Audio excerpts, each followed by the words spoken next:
सो अभी हम बात करते हैं रशियन रेवोल्यूशन की। जैसे कि हमने अभी बात किया था फ्रेंच रेवोल्यूशन का, तो फ्रेंच रेवोल्यूशंस में बहुत सारे स्लोगन्स निकल के आए बाहर, और जो भी वहाँ पे जैसे मोनार्की सिस्टम का ख़त्म हो जाना था, और जो रहा कि वहाँ पे जो फ्रांस का मोटो था वो निकल के आया।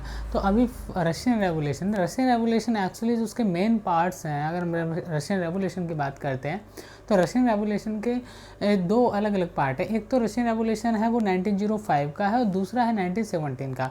मोस्टली स्टूडेंट्स स्टडी करते हैं 1917 को, अब सही भी है क्योंकि मोस्टली क्वेश्चन वहीं से आता है। लेकिन हम यहाँ दोनों जो रशियन रेवोल्यूशन है 1905 में जो हुआ था उसके बारे में भी बात करेंगे, और 1917 में जो हुआ था उसके बारे में बात करें। वो स्टार्ट करूँ उससे पहले मैं एक चीज़ और बता दूं आपको कि जो दिल्ली यूनिवर्सिटी के ऑनलाइन एग्ज़ाम होने हैं उनके एडमिट कार्ड्स आ चुके हैं। एनटीए ने उसका प्रेस रिलीज जारी कर दिया है। तो जो स्टूडेंट्स ने दिल्ली यूनिवर्सिटी में एंट्रेंस के लिए अप्लाई किया वो डाउनलोड कर लें। अब आप समझ सकते हैं कि जब दिल्ली यूनिवर्सिटी का एडमिट कार्ड आ गया तो जेएनयू के एडमिट कार्ड भी बहुत जल्दी डेट शीट आते ही आ जाएंगे। तो मैं फिर कह रहा हूँ, अपनी तैयारी अच्छी रखिए, मेहनत करना स्टार्ट कर दीजिए। और यहाँ पे हम जो सीरीज़ लेके आ रहे हैं वीडियोस की रिलेटेड टू टॉपिक्स, उससे रिलेटेड हमें सजेशंस भी दीजिए स्टूडेंट, ताकि हम और बहुत सारी चीज़ें इंप्रूव कर सकें आपके लिए, और आपका जितना हेल्प हो सके उतना हम हेल्प कर पाएँ। गाइज अभी हम बात करते हैं सीधा रशियन रेवोल्यूशन में। तो रशियन रेवोल्यूशन में सबसे पहला जो हमारे पास पॉइंट है वो है 1905 वाला। तो मैंने कहा था कि 1905 और 1917 वाला जो है उसके बारे में हम बात करेंगे। तो सबसे पहले 1905 की बात करते हैं। तो ये हुआ कब से कब तक था? तो मैंने कहा था आपको कि ईयर याद रखना है। आपको किसी भी रेवोल्यूशन का ईयर आपको याद होना चाहिए। डेट याद रहे ना रहे कोई फ़र्क नहीं पड़ता है, बट आपको जो कोई भी रेवोल्यूशन है उसका ईयर याद रखना होगा। तो स्टूडेंट्स ये जो हुआ था ये 1905 से लेके 1907 के बीच में रहा था, और डेट भी मैंने यहाँ लिखा है तो 22 जनवरी 1905 टू 16 जून 1907 के बीच में ये हुआ था। अभी हम बात करते हैं इसका मेन कॉज क्या था। मेन कॉज की अगर मैं बात करूँ तो देखिए किसी भी कंट्री में क्या होता है स्टूडेंट्स, रेवोल्यूशन होने का मेन रीज़न होता है या तो उस कंट्री का जो गवर्नमेंट है वो फेल हो जाए, मोनार्की सिस्टम वहाँ का फेल हो जाए, एक तो रीज़न वो होता है, या फिर वो कंट्री किसी दूसरी कंट्री से किसी वॉर में हार जाए। ठीक है, ये मेन रीज़न होते हैं किसी भी कंट्री में रेवोल्यूशन होने के। तो जब रशिया के अंदर रेवोल्यूशन हुआ उसके पीछे जो एक नेशनलिज्म की भावना थी, जो फीलिंग्स थी लोगों के अंदर वो जागृत हुई। वो क्यों हुई? उसके पीछे रीज़न था रूसो जापानीज वॉर जो हुआ था उसके अंदर रशिया का जापान से हार जाना, ये सबसे बड़ा रीज़न था वहाँ पे। ठीक है, और इसी रीज़न के कारण 1905 का जो रेवोल्यूशन हुआ, रशियन रेवोल्यूशन हुआ, वो सबसे बड़ा कारण रूसो जापानीज वॉर में हार जाना बना। तो अभी हम वही रीज़न रहा कि जो रूसो जापानीज वॉर था उसके अंदर रशिया हार गया, एक सबसे बड़ा मेन रीज़न था। और मैं आपको यहाँ पे बिल्कुल शॉर्टली बता देता हूँ कि रूसो जापानीज वॉर कब हुआ था, इसके रिजल्ट्स क्या होते हैं वो बता देता हूँ आपको। इस पर विस्तार से चर्चा नहीं करूँगा मैं यहाँ। ये जो रूसो जापानीज वॉर हुआ था 8 फरवरी 1904 से लेके, और ये हुआ था 5 सितंबर 1905 के बीच में। ठीक है, अब इसमें हुआ क्या था कि जो रशियन एम्पायर था उसके बीच में और जो जापानीज एम्पायर था उनके बीच में एक कन्फ्लिक्ट हुआ था। और फिर होता क्या है कि जापान हार जाता, रशिया हार जाता है जापान से, और जब हार जाता है रशिया उसके बाद वहाँ पे क्या है कि रेवोल्यूशनर जो है रेवोल्यूशनरीज स्टार्ट हो जाते हैं, वहाँ पे रेवोल्यूशन स्टार्ट होता है। और अगर हम बात करें इसमें तो ये देखिए आप कि जापानीज विक्ट्री होती है, ट्रीटी ऑफ जो पोर्ट्समाउथ थी ये वहाँ पे हुई थी। अब जो मैं बता दूँ आपको, जो ट्रीटी ऑफ पोर्ट्समाउथ थी ये क्या था। ट्रीटी ऑफ पोर्ट्समाउथ जो है वो अगर हम बात करें तो एक ऑफिशियली डॉक्यूमेंट था जो ये बताता है कि रशियन और जो जापानीज वॉर था उसको ख़त्म किया गया। तो जो रूजवेल्ट थे वहाँ के प्रेसिडेंट थे, उनको यूएस से उनको इसके लिए फिर नोबेल फॉर पीस भी दिया गया था।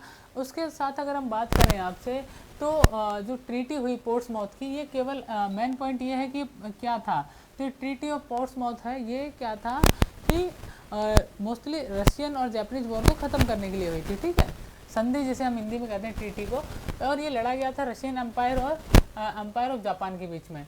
चलिए उसके साथ हम आते हैं कि रशियन रेवोल्यूशन जो था उसके फाइनल रिजल्ट्स क्या निकल गए रशिया के अंदर खासकर। ठीक है, ये तो रूसो जापानीज वॉर के रिजल्ट्स थे जो मैंने यहाँ बताया आपको। जापानीज विक्ट्री हुई और ट्रीटी ऑफ पोर्ट्समाउथ होती है, ये दो तो आपको मैंने बताया रूसो जापानीज वॉर था उसके रिजल्ट्स। अभी हम बात कर रहे हैं 1905 का जो रशियन रेवोल्यूशन था उसके रिजल्ट्स क्या निकल के आए? उसके रिजल्ट्स क्या निकल के आए कि जो इंपीरियल गवर्नमेंट थी वहाँ की, उसका विक्ट्री हो गया। दूसरा, Nicholas second retains the throne, ठीक है। तीसरा जो हुआ वो आता है अक्टूबर मैनिफेस्टो। अभी मैं अक्टूबर मैनिफेस्टो के बारे में आपको बताता हूँ। अक्टूबर मैनिफेस्टो क्या था, इसके बारे में यहाँ पे आपसे बहुत ही शॉर्टेस्ट डिस्कशन करूँगा। ये है कि October manifesto is a document that serve as a precursor to the Russian empire's first Russian constitution. ये क्या था, मैं आपको बता देता हूँ, सिंपल लैंग्वेज में बता देता हूँ। अक्टूबर मैनिफेस्टो एक डॉक्यूमेंट था जो सर्व किया गया एज ए प्रीक्यूसर, रशियन जो एम्पायर था, फर्स्ट रशियन कॉन्स्टिट्यूशन था, उसके रशियन एम्पायर के प्रीक्यूसर के रूप में इसको सर्व किया गया। दूसरा जो था अक्टूबर जो मैनिफेस्टो था, ये इशू किसके थे, यहाँ से कई बार क्वेश्चन आ जाता है, ठीक है। जो ये इशू किसके द्वारा किया गया, तो इसे इशू किया गया था तसर निकोलस। अब मैं बता दूं, रशिया के जो राजा थे उनको या तो कजर नाम से जाना जाता है, या जो तसर है, सर है, जो उस नाम से जाना है, TSAR या कजर। उसके साथ जो अक्टूबर मैनिफेस्टो है ये इशू किया गया निकोलस सेकंड के द्वारा। साथ ही साथ कॉन्स्टिट्यूशन एनेक्टेड हुआ।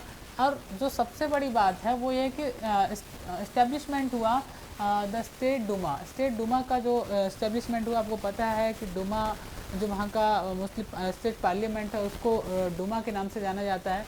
उसके साथ हम आते हैं नेक्स्ट पॉइंट पे, रशियन 1917 का रशियन रेवोल्यूशन। इसमें क्या हुआ था, 1917 का जो स्टूडेंट रशियन रेवोल्यूशन था वो हुआ था 8 मार्च 1917 से लेकर 16 जून 1923 के बीच में, ठीक है।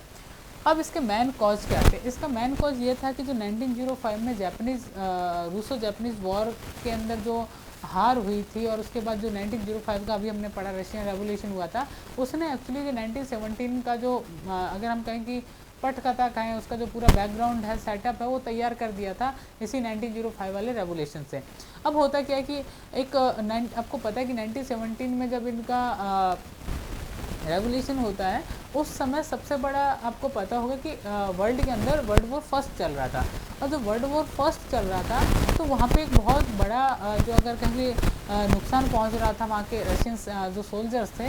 तो एक सबसे बड़ा रोल प्ले किया इस रेवोल्यूशन ने, वो रोल प्ले किसमें किया कि बहुत सारे रशियन सोल्जर्स को वर्ल्ड वॉर फर्स्ट में कहीं ना कहीं मौत के घाट उतरने से बचा लिया। एक तो सबसे बड़ा एडवांटेज इसका ये मिलता है। दूसरा, मैंने आपको बताया कि इसका मेन रीज़न क्या था कि जो रूसो जापानीज वॉर हुआ था, उसके बाद जो 1905 का रशियन रेवोल्यूशन था, उसने इसका पूरा बैकग्राउंड तैयार कर रखा था। तो एक तरह से सिविल वॉर स्टार्ट हुआ था। अभी देखते हैं इसके बारे में विस्तार से चर्चा करते हैं क्या हुआ था 1905 का। एक तो मेन केस हो गया कि 1905 रेवोल्यूशन ये मेजर फैक्ट था। दूसरे, अगर हम बात करें इकोनॉमिक एंड सोशल चेंजेस, जो वहाँ पे इकोनॉमिक एंड सोशल चेंजेस की अगर हम बात करते हैं रशिया के अंदर, चाहे वो इकोनॉमिक फील्ड से, सोशल फील्ड से, चाहे वो वहाँ पे पीजेंट्स के प्रॉब्लम्स रहे हों, ठीक है, तो वो सारे जो प्रॉब्लम्स थे वो कहीं ना कहीं उभर के आ गए सामने, ठीक है। क्योंकि मैंने स्टार्टिंग में आपको कहा कि कोई भी रेवोल्यूशन तब होता है जब वहाँ की सत्ता या तो असफल हो जाती है या वो कंट्री किसी से हार जाए, ठीक है। जब किसी भी मोर्चे पे, आर्थिक मोर्चा हो, सामाजिक मोर्चा हो, इकोनॉमिक एंड सोशल अगर हम बात करें, उन फैक्टर्स पे कोई भी गवर्नमेंट फेल हो जाती है तो वहाँ पे रेवोल्यूशन होना ही होना है, ठीक है। तो एक ये भी बहुत बड़ा रीज़न है, इकोनॉमिक एंड सोशल जो चेंजेस थे। तीसरा जो सबसे बड़ा रीज़न रहा वो रहा वर्ल्ड वॉर फर्स्ट, ठीक है। अब वर्ल्ड वॉर फर्स्ट के बारे में मैंने आपको बताया कि मेन रीज़न ये था कि जो रशिया था वो वर्ल्ड वॉर फर्स्ट में ऑलरेडी शामिल था, लेकिन एक होता है कि सब जो वहाँ के सोल्जर्स को बहुत बड़ा डैमेज हो रहा था, वहाँ पे नुकसान हो रहा था, वो भी एक बहुत बड़ा जो रीज़न रहा था, ठीक है। इसी के साथ इस बीच में और भी बहुत कुछ हुआ था। इस जो ये 1917 वाला जब रशियन रेवोल्यूशन स्टार्ट होता है स्टूडेंट, तो उसके बीच में और क्या होता है उसके बारे में हम बात करते हैं। तो एक फरवरी रेवोल्यूशन होता है, साथ ही साथ ड्यूल पावर। ड्यूल पावर का मीन्स होता है कि जब दो अलग अलग पावर कंसेक्टेड विद ईच अदर, ठीक है, एक साथ मिल जाती हैं, ड्यूल पावर मिल के अगर एक राजा के खिलाफ आके अपना रेवोल्यूशन स्टार्ट कर दें या फिर उसके खिलाफ जो भी वो कर सकते हैं वो अगर करना स्टार्ट कर देते हैं तो ड्यूल पावर मतलब दो पावर एक साथ मिलके कुछ करना स्टार्ट करते हैं, उसे कहते हैं ड्यूल पावर। तो ये ड्यूल पावर एक साथ आ गए थे इसमें। उसके बाद आते हैं अक्टूबर रेवोल्यूशन। अक्टूबर रेवोल्यूशन हुआ, सिविल वॉर। अब जब रेवोल्यूशन किसी भी कंट्री में स्टार्ट होगा तो यहाँ पे क्या कि अंदर ही अंदर क्या हो गया, सिविल वॉर भी स्टार्ट हो गया। जिसे हम हिंदी में गृह युद्ध कह सकते हैं, जो हिंदी मीडियम के स्टूडेंट के लिए समझना काफ़ी आसान रहेगा।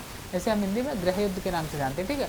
जब किसी भी कंट्री के अंदर आप अगर एग्जांपल लें, हम आज वर्तमान का जो सीरिया है उसके अंदर सिविल वॉर की जो कंडीशंस हैं अभी थोड़ा ठीक है वहाँ पे, लेकिन लाखों लोग वहाँ पे मारे गए केवल सिविल वॉर के अंदर, ठीक है। तो जो भी गृह युद्ध वाली स्थिति होती है स्टूडेंट्स, वो बहुत कहीं ना कहीं किसी कंट्री के लिए अगर हम कहें तो बहुत बड़ा खतरा होती है किसी भी कंट्री के लिए। तो सिविल वॉर अगर कहते हैं कि दुश्मन से अगर लड़ लें बहुत ज़्यादा डैमेज नहीं होता है, लेकिन सिविल वॉर के अंदर ही अंदर जब वॉर स्टार्ट हो जाए वो सबसे खतरनाक होता है। तो एक यहाँ पे सिविल वॉर भी इसका सबसे बड़ा रीजन रहा। उसके बाद रिजल्ट्स की बात करते हैं, हम रिजल्ट्स की बात करें अब तो रेवोल्यूशन के रिजल्ट्स क्या होते। तो एक तो जैसे रशियन जो मोनार्की सिस्टम था उसका एंड हो गया था, ठीक है। रिजल्ट्स के ऊपर विशेष ध्यान देना है आपको। दूसरा, राइज ऑफ बोल्शेविक, साथ ही रशिया विड्रॉवल। अब आपके मन में आ रहा होगा ये बोल्शेविक क्या है सर। तो बोल्शेविक मैं बता दूं आपको, यहाँ पे देखिए जो रिफॉर्मिस्ट जो थे रशिया में उन्हें कहा जाता था बोल्शेविक, ठीक है। और जो रेवोल्यूशनरी लोग होते थे उनको कहा जाता था मेंशेविक। तो ये दोनों के बीच में डिफरेंस याद रखना। मेंशेविक क्या होता है, मेंशेविक होता है स्टूडेंट रेवोल्यूशनरीज, और रिफॉर्मिस्ट होते हैं उनको कहा जाता है बोल्शेविक। तो ये वही चीज़ है कि जो आपका राइज होने लगा, कद बढ़ने लगा बोल्शेविक्स का, रशिया ने विड्रॉ कर लिया खुद को वर्ल्ड वॉर फर्स्ट से और इंडिपेंडेंट हो गया। कौन कौन सा कंट्री इंडिपेंडेंट हो गया, तो इंडिपेंडेंट कौन कौन सा कंट्री हो गया उसके बाद, ये हैं 3 कंट्री, ध्यान रखिए, पोलैंड, फिनलैंड और बाल्टिक्स, ठीक है। ये 3 कंट्रीज़ हैं, पोलैंड, फिनलैंड एंड बाल्टिक्स, ये 3 कंट्रीज इंडिपेंडेंट हो गए उसके बाद। साथ ही अगर मैं बात करूँ आपसे जो दूसरे पॉइंट पे बात करूँ तो ये बहुत इंपॉर्टेंट कुछ फैक्ट्स हैं उनके बारे में बात कर लेता हूँ मैं। रूरल और रसिया, जो रसिया के रूरल्स हैं वहाँ के राज करने वाले राजा थे उनको कजर नाम से जाना जाता था। साथ ही साथ अगर हम बात करूँ तो जो कजर निकोलस सेकंड था, जो वहाँ का राजा निकोलस सेकंड था, वो वहाँ का लास्ट कजर था, मतलब लास्ट एम्परर था वहाँ का। साथ ही हम आते हैं नेक्स्ट पॉइंट पे, तो tsar Nicholas second gave the slogan. Tsar Nicholas second जो था उसने एक स्लोगन दिया था स्टूडेंट्स। तो स्लोगन क्या दिया था उसे हम पढ़ते हैं। तो ये स्लोगन दिया था इसने कि 1 कजर 1 चर्च एंड 1 रशिया, की रशिया के अंदर एक ही राजा होगा, एक ही चर्च होगा और एक ही रशिया होगा, ठीक है, हिंदी में कहें तो 1 कजर 1 चर्च एंड 1 रशिया, क्लियर है। उसके साथ आते हैं हम कार्ल मार्क्स का। कार्ल मार्क्स ने भी एक स्लोगन दिया था। कार्ल मार्क्स के बारे में हम यहाँ इस वीडियो में बहुत ज़्यादा विस्तार से चर्चा नहीं करने वाले हैं। कार्ल मार्क्स ने एक स्लोगन दिया था कि workers of the world unite. ये स्लोगन किसने दिया था, कार्ल मार्क्स ने दिया था, क्लियर है। उसके साथ आते हैं हम नेक्स्ट पॉइंट पे कि 2 groups in the Russia of socialism. तो रशिया के अंदर 2 ग्रुप थे सोशलिज्म के, ठीक है। सोशलिज्म के बारे में हम कभी एक वीडियो में विस्तार से चर्चा करेंगे, क्योंकि अभी हमें केवल पॉइंट टू पॉइंट पढ़ना है। तो सोशलिज्म के 2 ग्रुप कौन कौन से थे, एक था रिफॉर्मिस्ट को मैंने जैसा कि अभी आपको जब यहाँ आपको बता रहा था कि राइज ऑफ बोल्शेविक की बात कर रहा था, तो रिफॉर्मिस्ट को कहा जाता था बोल्शेविक, और रेवोल्यूशनरी जो थे उनको कहा जाता था मेंशेविक, ठीक है। तो ये 2 ग्रुप थे सोशलिज्म के रशिया में। तो ये सारी चीज़ें हैं जो आपको रशियन रेवोल्यूशन से कहीं ना कहीं कनेक्ट करती हैं, जिनके बारे में क्वेश्चंस पूछे जा सकते हैं जेएनयू के एग्ज़ाम में। गाइस वीडियो को देखने के बाद लाइक किया करें, सब्सक्राइब किया करें चैनल को। साथ ही अपने जो फ्रेंड्स हैं जो जेएनयू की तैयारी कर रहे हैं उनके साथ शेयर ज़रूर किया करिए। साथ ही साथ अगर आप कोई भी सजेशन देना चाहते हैं तो प्लीज़ आप कमेंट बॉक्स में ज़रूर लिखा करें, ताकि हम उन चीज़ों को अडॉप्ट कर सकें और उनको उनका इम्प्लीमेंट कर सकें, ताकि आपके लिए कहीं ना कहीं फ़ायदेमंद हो सके। तो मैं फिर बता दूं, दिल्ली यूनिवर्सिटी का जो कॉमन एंट्रेंस टेस्ट होना था यूजी पीजी पीएचडी के लिए, उसके एडमिट कार्ड्स आ चुके हैं। और मैं फिर कह रहा हूँ, जेएनयू का exam in the first week of October conduct होगा ही होगा। सो प्लीज़ अपनी तैयारी अच्छे से जारी रखें, ताकि आपको at the time of exam एक डिप्रेशन जैसी कंडीशन ना पैदा हो, आपको इधर उधर भागना ना पड़े। और साथ ही जो स्टूडेंट ये चाहते हैं कि हम डीपली कोर्सेज ज्वाइन करना चाहते हैं, तो प्लीज़ हमारी वेबसाइट examboot.com को जाके विजिट करें। वहाँ पे कोर्सेज से रिलेटेड सारी इन्फॉर्मेशन हैं, हमारे कॉन्टैक्ट नंबर भी वहाँ अवेलेबल हैं, आप हमें टेक्स्ट कर सकते हैं। कॉल कई बार पॉसिबल नहीं होता है, तो I think WhatsApp is the better way. So that's why all the best to all of you. Next video में फिर आपसे चर्चा करेंगे हम किसी नए टॉपिक पे।